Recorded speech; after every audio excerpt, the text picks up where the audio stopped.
Right now, if the room went completely silent, you would reach for something. Your phone. The remote. Anything. Within seconds, you'd need a sound. Any sound. But the real answer for why is far stranger than boredom. Silence is not empty. Not to your brain. Your brain treats silence as a question that hasn't been answered yet. And that question is old. Older than language. Older than fire. Think about the last time you were truly alone with no noise at all. Maybe it was a power outage. Maybe it was a hike far from the trailhead. Did it feel peaceful? Or did it feel like something was about to happen? For most people, it's the second one. There's a reason for that.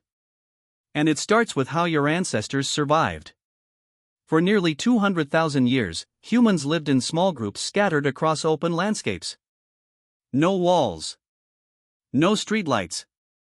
No locks on doors. The only warning system you had was your ears. Sound meant information. A rustle meant a predator, or it meant nothing. A distant call meant your group was near, or it meant a stranger was closer than you thought. Silence, in that world, didn't mean safety. Silence meant your early warning system had gone dark. And a dark warning system is far more dangerous than a noisy one. Because noise tells you where the threat is. Silence tells you nothing at all. This is where researchers like psychologist John Bowlby come in. Bowlby spent decades studying what he called attachment systems, the deep biological wiring that makes humans seek closeness and connection, especially under threat.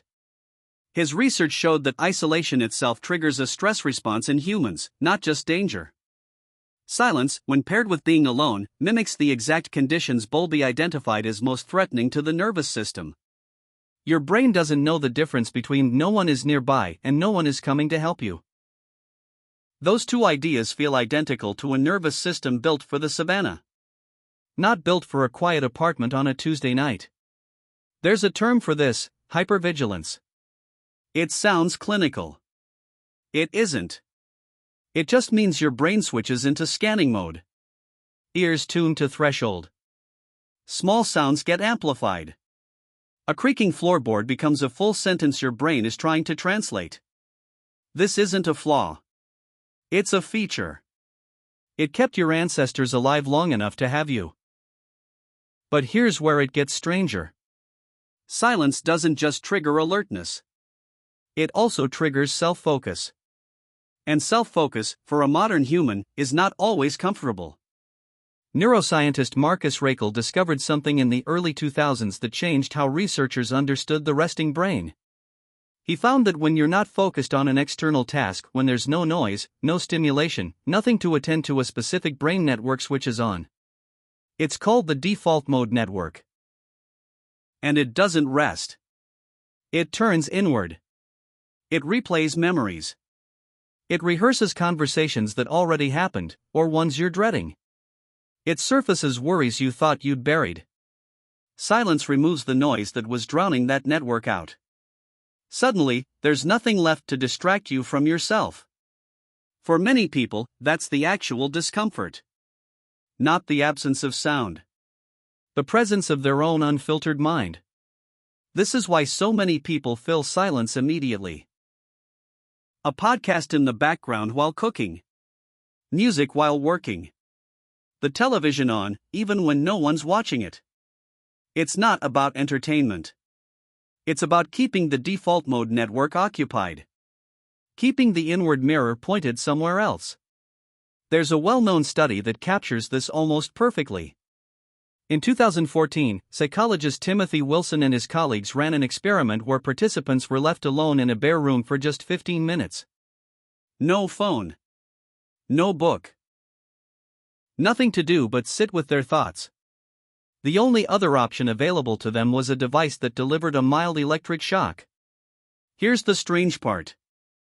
A significant number of participants, including many who had said beforehand they would pay money to avoid being shocked, chose to shock themselves rather than sit in silence with nothing but their own thoughts.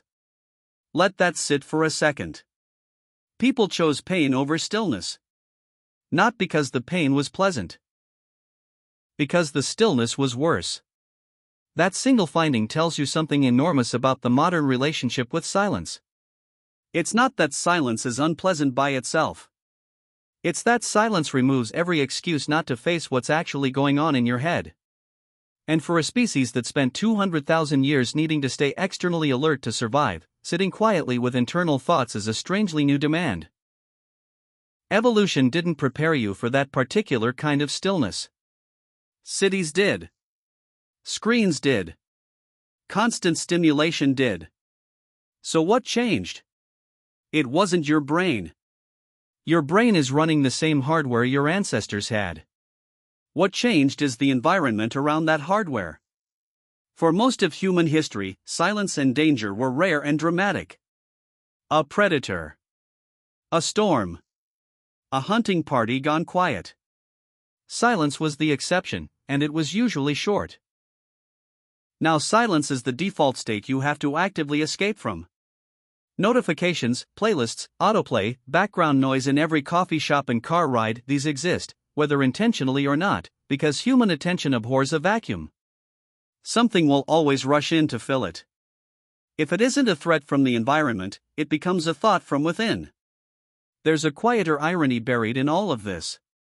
The moments people describe as their most meaningful. A long walk with no destination, a quiet morning before anyone else wakes up, sitting with someone you love and saying nothing at all, those moments almost always involve silence. Real, sustained silence. Which means the same thing your nervous system flags as dangerous is also the thing most associated with depth, connection, and clarity. That's not a contradiction. It's a threshold. Silence is uncomfortable right up until your nervous system realizes there's no threat coming. Give it long enough, and something shifts. The scanning stops. The default mode network settles instead of spirals. What felt like a void starts to feel like space. Meditation researchers have documented this shift directly. Long-term meditators show measurably reduced activity in that same default mode network during silence, compared to people encountering stillness for the first time. Not because their minds go blank. Because their minds stop treating stillness as an emergency. In other words, the discomfort of silence isn't permanent. It's a threshold your nervous system has to cross.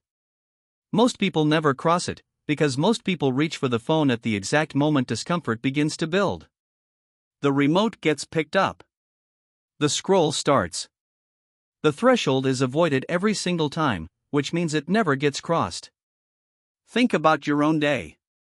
How many silences did you interrupt today? The car ride where you turned on music before you'd even left the driveway. The walk where the earbuds went in before you crossed the street.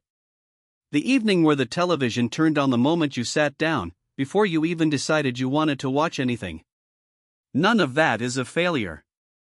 It's an ancient survival instinct doing exactly what it evolved to do, in a world that no longer matches the one it was built for. Your ears are still listening for the predator that hasn't existed in your neighborhood for thousands of years.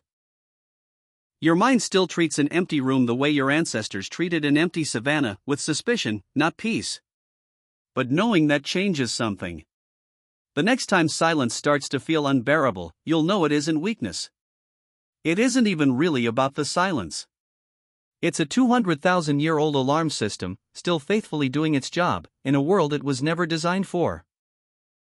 So tonight, when the room goes quiet and your hand drifts toward the remote, pause for just a moment before you press it.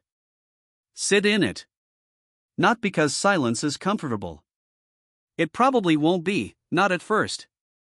But because on the other side of that discomfort is the exact thing your ancestors rarely got to experience, and you have almost constant access to a truly quiet moment, with nothing hunting you at all.